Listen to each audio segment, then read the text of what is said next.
Dear DJ Cory, kinaakit ako ni ex, pero may bana na ako. Nagsulat ako kay hindi ako mapahamtang sa ginabatsyag ko. Feeling ko kinahanglan ko ipautwas ini. Itago lang ako sa ngalan na Jenny. Nakalantaw ka mo sang trending series sa Netflix nga Sex Life? For sure, damo sa inyong nakalantaw, kag makarelate. Syempre, balaan taman kon for adults gani ang tema, buhi gid ang mga dugo sang people. Sa mga wala pa na nakalantaw, kag may mga ex nga nagbabalik, ay dali, lantawan nyo na, bisan dugay na habol kayo. Kaya ang istorya ko nga i-share, daw parehas gid sang istorya sang lead character sa series nga si Billy. Ang kabuhi ni Billy daw parehas sang kabuhi ko. May gwapo, mabuot, kag mapisan nga bana. Isa ka plain housewife, kag may klase sang pangabuhi nga pwede mo mahambal nga ara na tanan. Wala na ako sang pangitaon pa. Kung swerte ang paghahambalan, swerte ako katama sa bana ko. Isa siya ka ideal husband nga gina-wish sang isa ka babae. Pero parehas kay Billy, ang isa ka bagay nga hindi ko makuha sa bana ko, nga ginhatag sang ex ko, amo ang manami-nami nga pag tsuktsak. Inabalang entrada pa lang, mauwang ka na. Kag kung ara na gani sa climax, matiyog ang imo nga kalimutaw. Parehas kay Billy, sa ex ko lang gid na experience ang amo sa to kanami turn nga tsuktsak chanes. Kag parehas kay Billy, may bana ako nga mapinalanggaon, responsable, kag gwapo. Palangga niya gid ako, ginahatag niya yung tanan sakon as long as kaya niya. Buhay reyna ako sa poder niya. Siya na sigurong pinakamabuot nga tao, pinaka-responsable nga bana nga nakilala ko. Actually, opposites kami. Maldita ako kag maarte sa panimalay, gamay lang alapta, yaw-yaw dayon. Pero kalog ako. Parehas kami sang bana ko nga may saltik. Dira kami nangin vibes. We're married for 3 years already. Nag-meet kami abroad, pero diri na kami nag-settle down sa Iloilo. Kag sa kinahambal ko na, ang kanamit sang tsuktsak nga nahatag sang ex ko, hindi ko ma-experience sa bana ko. Well, wala gid man sang perpekto nga relasyon. Palangga akong bana ko, pero every time nga madumduman ko ang bagay nga ina, ang tsuktsak chenes. Ang boyfriend ko man gihapon ang nagasulod sa pinsar ko. Last time nga may natabo sa amon ni pila na ka years ang nagligad, pero hindi ko man siya gihapon malipatan. Labi na gid ang iya nga jumbo hotdog. Super biggie.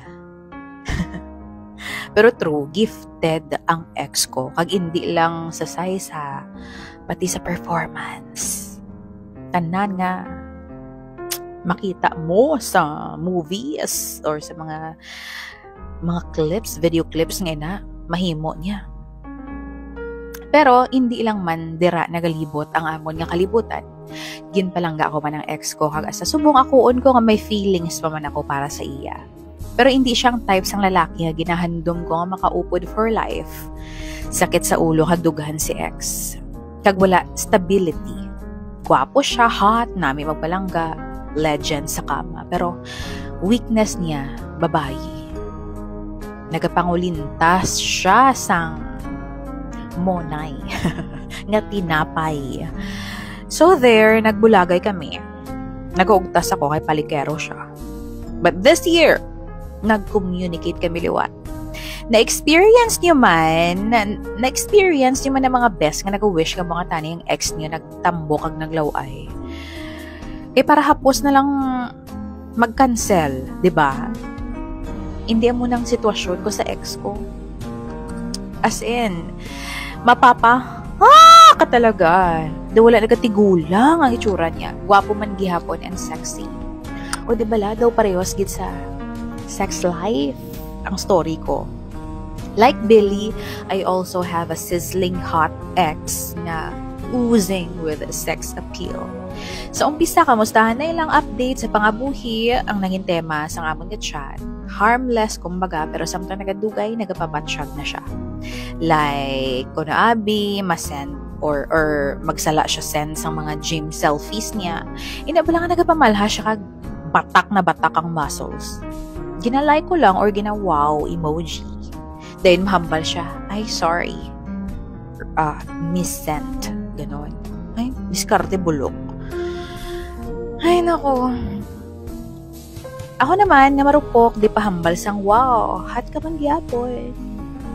Rason nga gin-level up niya ang pagpadala sang selfie sa ako. Ginpadalaan niya na ako sang nude pic. Tapos, kitao ng hotdog, mga ganon. Tapos hambal niya pa, wala mo ni na-miss. Oh my God. Nagpamalahas ko, besh. Gulpi lang ko yung sindutan. Init-init. Ganon. Kag nag-awas, gidiyaya ang mga katubigan sa lawas ko. Kagiyas nangin marupok ako. Oo, ginatintar ako sang ex ko paagi sa iya nga. Jumbo hotdog. Kaya mo ba to? Kaya mo ba to? Kaya mo ba to? Pero paano na? May banan ako. Kung i-rate ko, abi, ang sex life namon sang bana ko from 1 to 10, siguro mga 4. Kisa 0, gid. Kaya may mga simana, gid yung hindi mabunyagan ang ako nga flower pot. Na permi siya kapoy, kag kung makachansa nga, makamoment kami daw, permi lang siya. May sablag. Kag kung wala sa vlog, bitin, ganon. Bitina Jones. Ay, nako. So, ganon. Unlike kay ex nga, gapuli ko, pero nga nagayuhong. Kag kung kabalo lang ko manihol, gito yan mo. Anyway, ining tonto ko nga ex, gin-ignore ko ang iya nga ginsend yung mga pics as if wala ko makita. Naghirit pagid hambal niya sa chat. Abi mo, na-mista ka. And balaan ko na mismo ko. Willing ko balamangin kerido mo. Oh my gosh. Nagadlaw lang ko. Although balaan ko nga seryoso siya. Pero hindi ako pareho kay Billy nga sa ending. Oops! Sa mga wala katanaw. Spoiler alert. Sa mga wala pa ha. Kalantaw. Ginpili niya ang 15% nga kulang nga ginahambal niya, which is ang makatulurong nga matang chukchak chenes. Ganon. Well, sa true lang, ginapanawagan ako sang jumbo hotdog ni ex. Pero may banan ako eh. Ibaylo ko balang pagpalangga kag stability nga ginatag sang bana ko tungod lang sa jumbo hotdog. Ibaylo ko balang pabili ako para lang sa sex, 'di ba? Hindi ko pareho kay Billy nga mas ginpili ang kanamit nga mahatag sang iban nga lalaki. Oo, I know, importante na. Hindi ako magpaka-ipokrita. May side sa ako nga gusto magsugot sa gusto ni ex. Bisan one time lang, para makakas lang gid yung katol sa lawas ko. Pero nagapanghibabaw ang kahadlo ko sa Diyos. Nagapanghibabaw ang konsensya ko.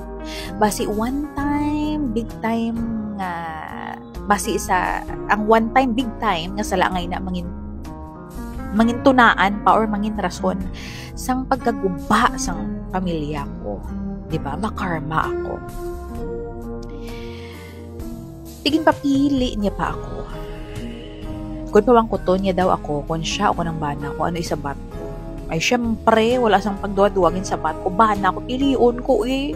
Sa pinser ko, gusto ko lagi siya hambalon na jotogs lang nang eh. Madula lang na. Amo na ba lang?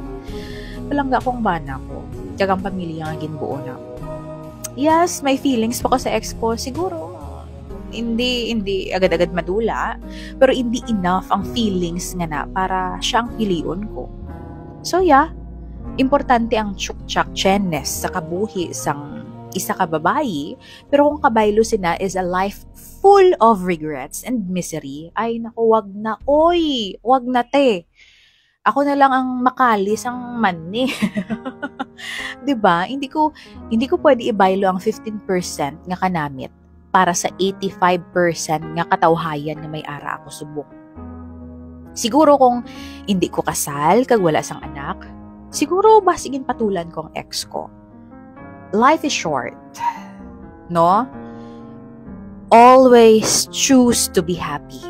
Pero tungod isa ina ka dako nga sala, I know maging happy ako, pero panandalian lang.